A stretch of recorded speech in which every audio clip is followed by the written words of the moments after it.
وہ پہلا قدم ہے یا کیا اس کا حل ہو سکتا ہے؟ Picking up from where doctor صاحب از جسٹ لیفٹ کہ 500 پریگننٹ عورتیں جو ہیں وہ ایک او پی ڈی میں اگر آپ ڈائریکٹ کر دیں گے،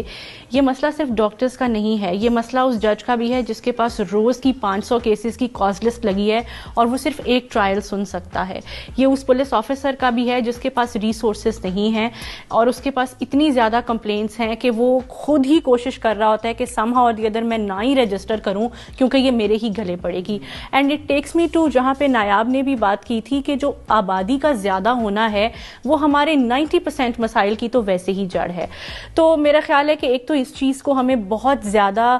سیریس ہو کے دیکھنا چاہیے، سوچنا چاہیے۔ دوسرا، میں اس وقت خود کو جو چائلڈ میرج کا قانون ابھی آئی سی ٹی میں آیا ہے اس پہ ریسٹرکٹ کرتے ہوئے یہ کہنا چاہوں گی کہ یہ جو قانون ہے یہ ہمارے ملک کی بچیوں کے لیے ان کا صحت کا، ان کی ایجوکیشن کا، ان کی ویل بینگ کا، ان کے رائٹ ٹو لائف کا، right to access to economic opportunity کا،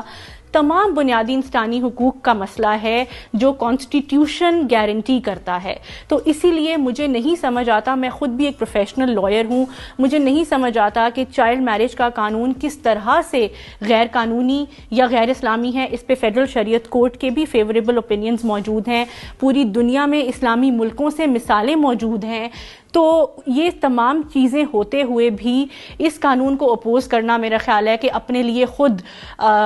جو ہے نا وہ مزید گڑھے کھودنا ہے کہ ہم پہلے مسائل سے نکال نہیں پا رہے ملک کو اور ہم نئے مسائل جو ہیں وہ کھولتے جائیں۔ پرفیکٹ۔